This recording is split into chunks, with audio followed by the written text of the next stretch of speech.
Chapter 3 The Burrow. Ron! Breathed Harry, creeping to the window and pushing it up as though they could talk through the bars. Ron! How did you? What the? Harry's mouth fell open. The full impact of what he was seeing hit him. Ron was leaning out of the back of a window of a old turquoise car, which was parked in midair. Grinning at Harry from the front seats were Fred and George, Ron's elder twin brothers. All right, Harry? Asked George. What's been going on? Said Ron. We haven't been answering my letters. I've asked you to stay about 12 times, and then Dad came home and said that you've got an official warning from the using magic in front of muggles. It wasn't me. How did he know? He works for the Ministry of Magic, said Ron. You know you're not supposed to do spells outside of schools. You should talk, Harry says, staring at the floating car. Oh, this doesn't count, said Ron. We're only borrowing this. It's Dad's. We didn't enchant it, but doing magic in front of those muggles you live with. I told you I didn't. But it'll take too long to explain now. Look, can you tell them at Hogwarts that the Dursleys have locked me up and won't let me come back? I've obviously can't magic myself out because the Ministry will think I've done the second spell I've already done in 3 days. So stop gibbering, said Ron. We've come to take you home with us. But you can't magic me out either. We don't need to, said Ron, jerking his head towards the front seat, grinning. You forgot. I got these two with me. Tie that around your bars, said Fred, throwing him the end of the rope. If the Dursleys wake up, I'm dead, said Harry, and he tied the rope tightly around the bar, and Fred revved up the car engine. Don't worry, said Fred, and stand back. Harry moved back into the shadows next to Hedwig, who seemed to have realized how important this was, and kept all still and silent. The car revved louder and louder, and then suddenly, with a crunching noise, the bars were pulled clean out of the window. As Fred drove straight up in the air, Harry ran back to the window. Fred drove straight up to in the air. Harry ran back to the window, into the bars dangling a few feet from the ground. Panting, Ron hoisted up him into the car. Harry listened anxiously, with no sound from the Dursleys' bedroom. When the bars are safely in the back seat with Ron, Fred reversed and came close to possible to Harry's window. Get in, said Ron. Put all my Hogwarts stuff in one and my broomstick. Where is it? It's locked in the cupboard under the stairs. I can't get it out of this room. No problem, said George from the front passenger seat. Out of the way, Harry. And Fred and George climbed cat-like through the window into Harry's room. You had to hand it to them, though, thought Harry. George took an ordinary hairpin from his pocket and started to pick the lock. A lot of wizards think the waste of time knowing this sort of muggle trick, said Fred, but we find these skills worth learning, even if they're a bit slow. There was a small click and the door opened. So we'll go get your trunk. You grab anything you need from your room and hand it out to Ron, whispered George. Watch out for the bottom stair. It creaks, Harry whispered. Back to the twins disappeared into the dark landing.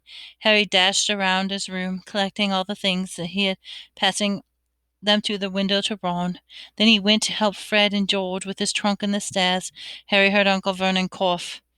At last, panting, they reached the landing, and they carried the trunk through Harry's room to the open door. Fred climbed back into the car to pull with Ron, and Harry and George pushed from the bedroom side. Inch by inch, the trunk slid through the window. Uncle Vernon coughed again. A bit more, panted Fred, who was pulling them from the car. One good push. Harry and George threw their shoulders against the trunk and slid out the window of the back seat of the car.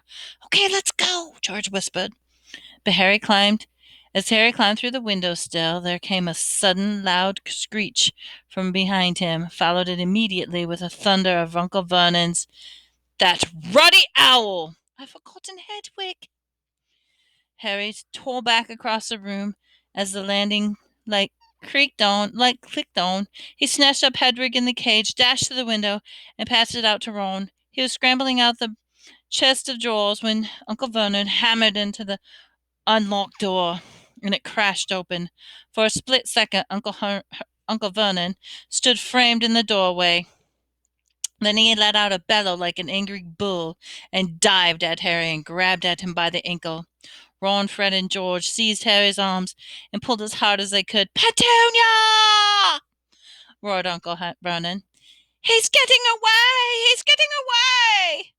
The Weasleys gave their gigantic tug, and Harry's legs slid out of Uncle Vernon's grasp. Harry was in the car. He slammed the door shut. "Put your foot down, Fred!" yelled Ron, and the car shot suddenly towards the moon. Harry couldn't believe it. He was free. He rolled down the window at the night whipping at his hair, the night air whipping at his hair, and looked down. Back at the shrinking rooftops of Privet Drive, Uncle Vernon and Aunt Petunia and Dudley were all hanging, dumbstruck, out Harry's window. "See you next summer!" Harry yelled. The Weasleys roared with laughter, and Harry settled back into the seat, grinning from ear to ear. "Oh, let Hedwig out," he told Ron. "He can't fly behind us. She hasn't had a chance to stretch her wings for ages."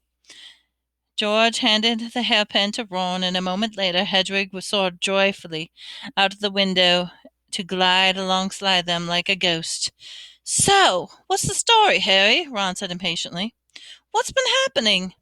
Harry told him all about Dobby, and the warning he'd given Hattie, and the fiasco of the violet pudding. There was a long, shocked silence.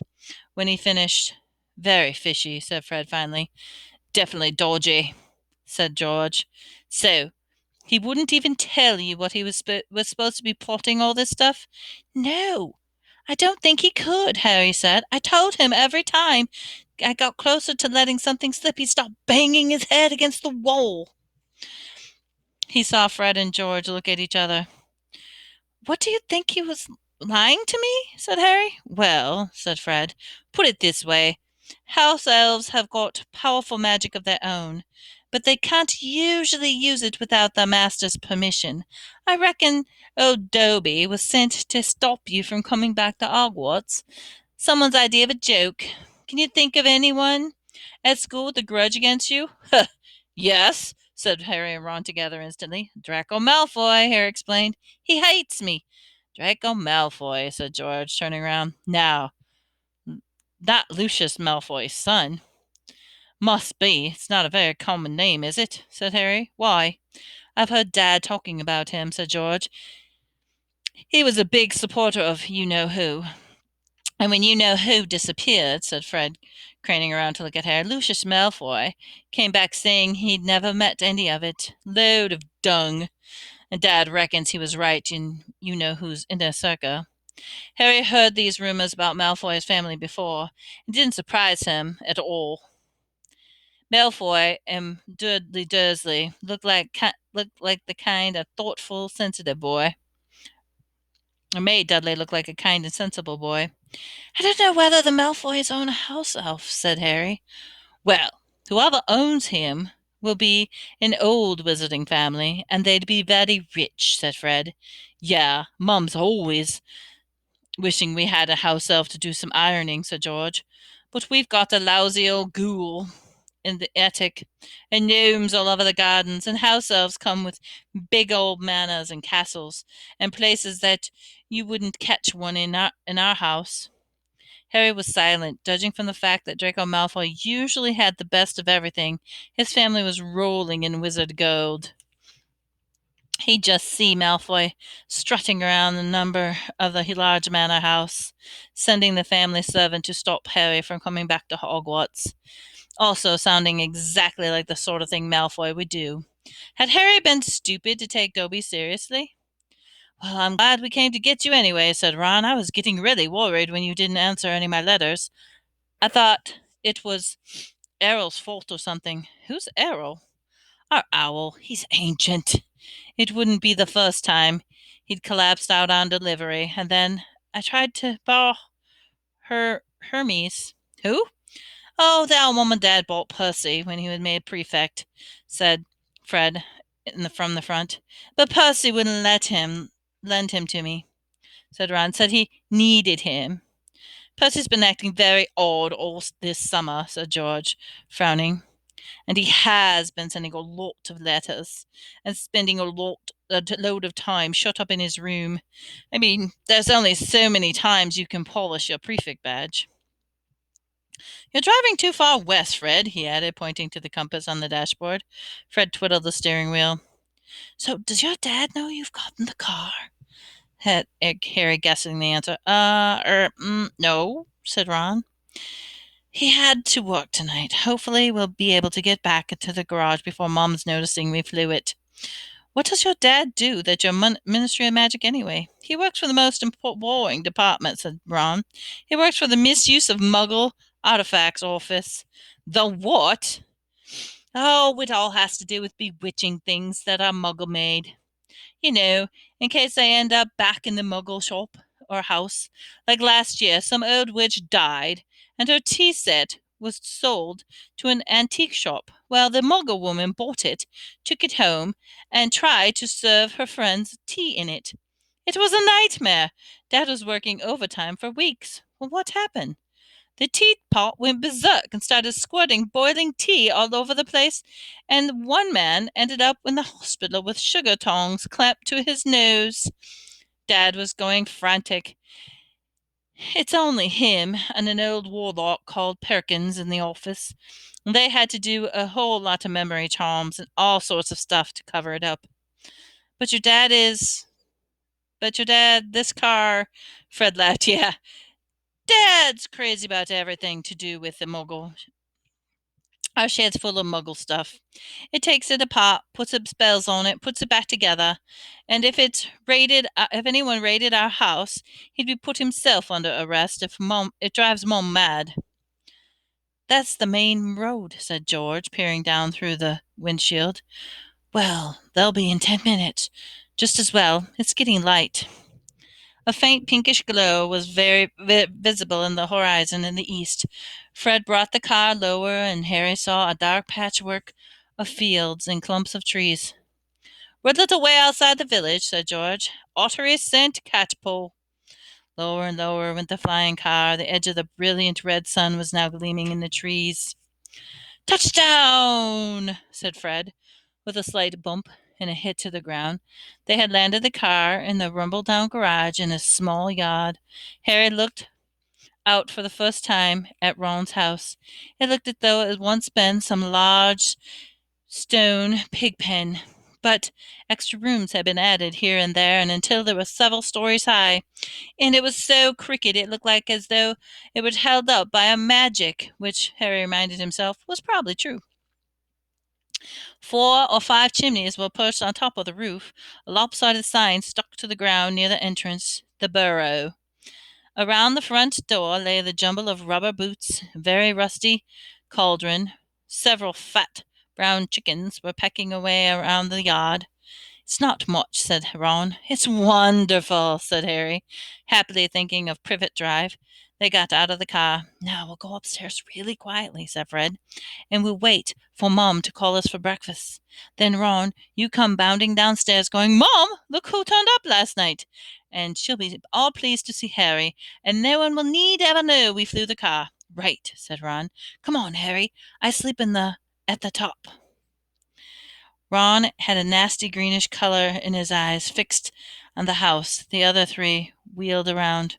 Mrs. Weasley was marching across the yard, scattering chickens, and for a short, plump, kind-faced woman who was remarkable how much she looked like a saber-toothed tiger.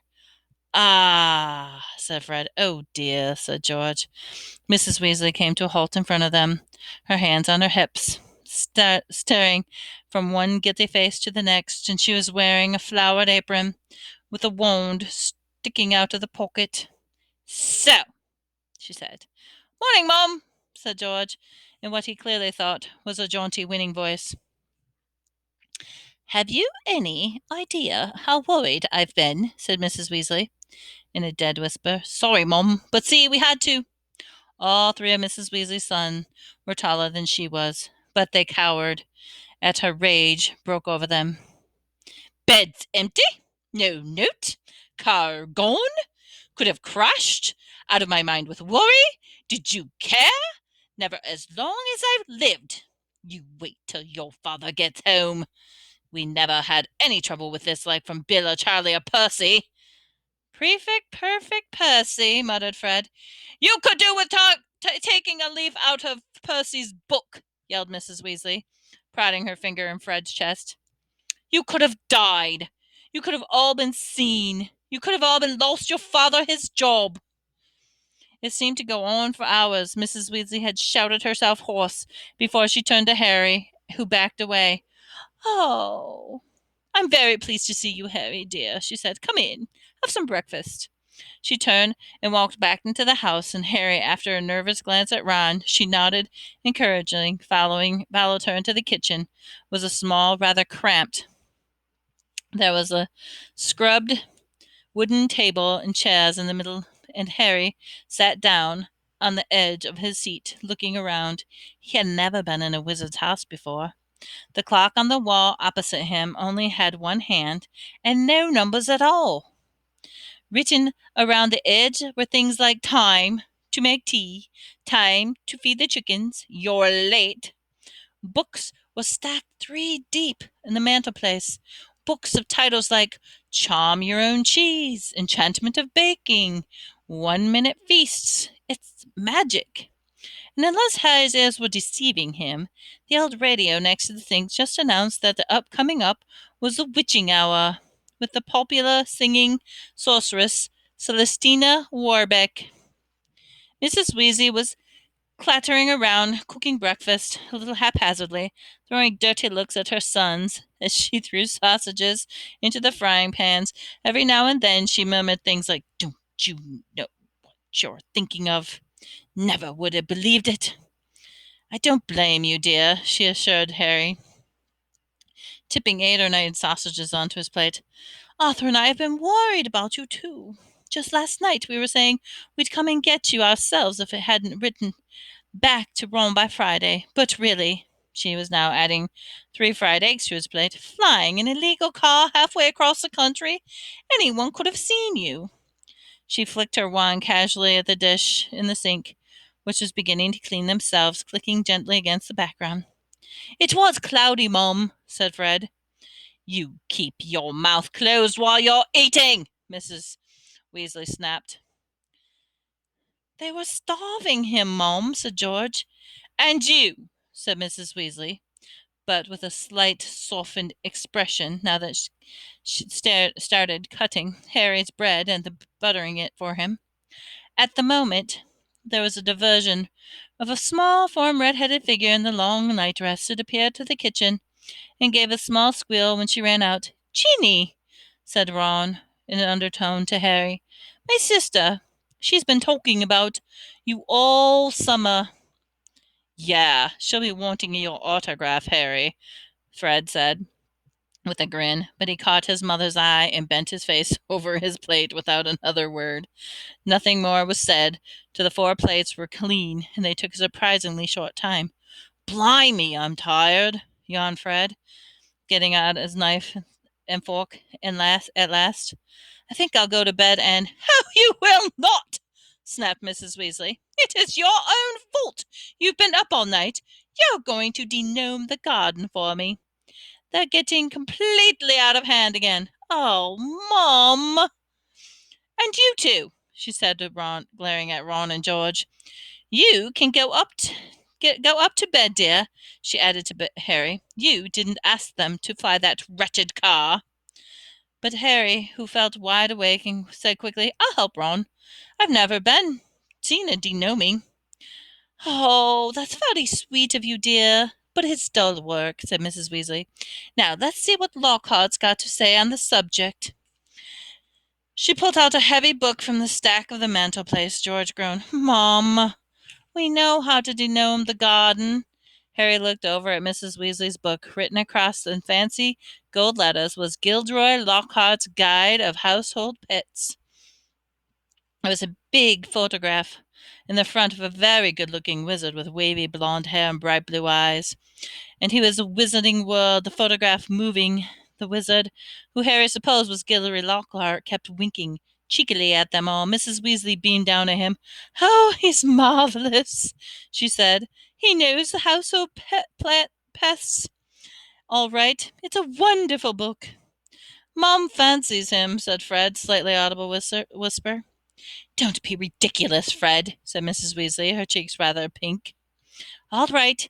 If you think you know better than Lockhart, you can get on with it. Woe betide you if there's a single gnome in that garden when I come in to inspect it." Yawning and grumbling, the Weasleys slouched outside, with their Harry behind them, and the garden was large, and it, in Harry's eyes, exactly what a garden should be. The Dursleys wouldn't have liked it. There were plenty of weeds, and the grass needed cutting, but there were gnarled trees and around the walls. Harry's plants Harry had never seen spilling from every flower bed, and big green pond full of frogs. "Muggles have garden gnomes too, you know," Harry told Ron as they crossed the lawn. "Yeah, I've seen those things. They think they are gnomes," said Ron, bent double down with the lead in the peony bush, "like fat little Santa's Clauses with fishing rods." These were violent scuffling noises, and the peony shuddered. Ron straightened up. "This is a gnome," he said grimly. "Get off me! Get off me!" squealed the gnome. It was certainly nothing like the Santa Claus. It was small, leathery looking, with a large, knobby, bald head, exactly like a potato. Ron held it at arm's length and kicked him out with the horny horn of its little feet, and grasped it around its ankles and turned it upside down. "This is what you have to do," he said. He raised the gnome above his head. "Come off me!" And it started to swing in great circles like a lasso. Seeing its shocked look on Harry's face, Ron added, "It doesn't hurt them. You've just got to make them really dizzy so they can't find their way back to the gnome holes." He let go of the gnome's ankles, and it flew 20 feet in the air and landed with a loud thud in the field over the hedge. "Pitiful," said Fred. "I bet you can't get 9 beyond that stump." Harry learned quickly not to feel so sorry for the gnomes. He decided just to drop the first one he caught over the hedge, but then the gnome, sensing his weakness, sank his razor-sharp teeth into Harry's finger. There had been a hard job shaking it off until, "Wow, Harry, you must have been 50 feet." The air was soon thick with flying gnomes. "See, they're not too bright," said George, seizing 5 or 6 gnomes once. The moment they knew they were denoning going on, they stormed up to have a look. You'd think they'd all have learned by now just to stay put. Soon the crowd of gnomes in the field started walking away in a staggering line, like little shoulders hunched. "They'll be back," said Ron, as they watched the gnomes disappearing over the hedge in the other field. "They love it here. Dad's too soft with them. He thinks they're funny." Just when the front door slammed, "He's back," said George. "Dad's home." They hurried through the garden, back into the house. Mr. Weasley slumped in his kitchen chair with the glasses off and his eyes closed. He was a thin man, going bald, but the little hair he had left was red as his children's. He was wearing long green robes, which were dusty and travel-worn. "Oh, what a night," he mumbled, groping for the teapot as they all sat down around him. "9 raids, 9! And all Mungle-Dungus Fletcher tried to put a hex on me when I had my back turned." Mr. Weasley took a long gulp of tea and sighed. "Find anything, Dad?" said Freddie eagerly. "All I've got is a few shrinking door keys, a biting kettle," yawned Mr. Weasley. "There are some pretty nasty stuff like that. Wasn't in my department, though. Mortlake was taken away for questioning about some extremely odd fats. But that's a committee and experimental charms, thank goodness." "Why would anyone bother making door keys that shrink?" said George. "Just muggle baiting," sighed Mr. Weasley. "Sell them keys. Keep them shrinking to nothing so they can never find it when they need it. Of course, it's very hard to convict anyone because no muggle would admit their keys kept shrinking. They insist that they just keep losing it Bless them all. They've got they have go to length to ignore magic, but even if it's staring them right in the face. But things are out our lot have taken enchanting wouldn't be you wouldn't believe. Like cars, for instance? Mrs. Weasley appeared, holding long poker with a sword. Mr. Weasley's eyes jerked open. He stared guiltily at his wife. Cars, Molly dear? Yes, Arthur. Cars, said Mrs. Weasley, her eyes flashing. Imagine a wizard buying a rusty old car and telling his wife all he wanted to do was take it apart and see how it worked, while really he was enchanting it to make it fly. Mr. Weasley blinked. Well, dear, I think you'll find that it would be quite within our law to make it do that, even if he maybe would have done better to tell his wife the truth. There's a loophole in the law, you'll find, as long as it wasn't intending to fly the car. The fact that the car could fly wouldn't. Arthur Weasley, you made sure there was a loophole when you wrote that law, shouted Mrs. Weasley, just so you could carry on and tinkering with all the muggle rubbish in your shed. And for your information, Harry arrived this morning in the car you weren't intending to fly. Harry? Said Mr. Weasley blankly. Harry? Harry who? He looked around and saw Harry and jumped. Good Lord, it's Harry Potter! Very pleased to meet you. Ron's told us so much about you. Your sons flew that car to Harry's house and back last night, shouted Mrs. Weasley. What have you got to say for yourself, eh? Did you really? Said Mr. Weasley eagerly. Did it go all right? I mean, he faltered, and sparks flew from Mrs. Weasley's eyes. Oh, that was very wrong of you boys, very wrong indeed. Let them have it, said Ron muttered to Harry as Mrs. Weasley swelled up like a bullfrog. Come on, I'll show you to my bedroom. They slipped in the kitchen, down to the narrow passageway, to an uneven staircase that wound its way zigzagging up through the house. On the third landing, a door stood ajar. Harry just caught sight of a pair of light brown eyes staring at him before they closed with a snap. Ginny, said Ron, you don't know how weird it is for her to be this shy.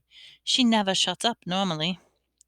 They climbed 2 more flights and they reached the door with a peeling paint and a small plaque saying Ronald's room. Harry stepped in, his head almost touching the sloping ceiling, and he blinked.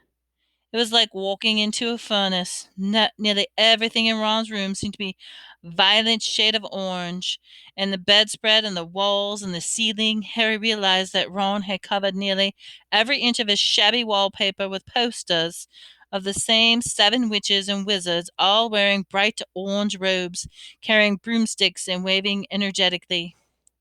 Your Quidditch team? Harry asked. Oh, yes! The Chudley Cannons, said Ron, pointing to the orange bedspread with emblazoned the 2 giant black C's and a speeding cannonball. 9th in the league. Ron's school spell books were stacked untidily in the corner next to the pile of comics that all seemed to feature the adventures of Martin Miggs and the Mad Muggle. Ron's magic wand was lying on top of a fish tank, full of frog spawn and windowsill, next to the fat grey rat Scabbers, who was snoozing in a patch of sun. Harry stepped over to the pack of self-shuffling playing cards on the floor and looked out of the tiny window. In the field far below, he could see the gang of gnomes sneaking back one by one through the Weasley's hedge, and he turned to look at Ron, who was watching him almost as nervously as though waiting for opinions. It's a bit small, said Ron quickly. Not like that room you had at the Muggles. And I'm right underneath the goal of the attic. He's always banging on pipes or groaning. But Harry, grinning widely, said, This is the best house I've ever been to. Ron's ears went pink.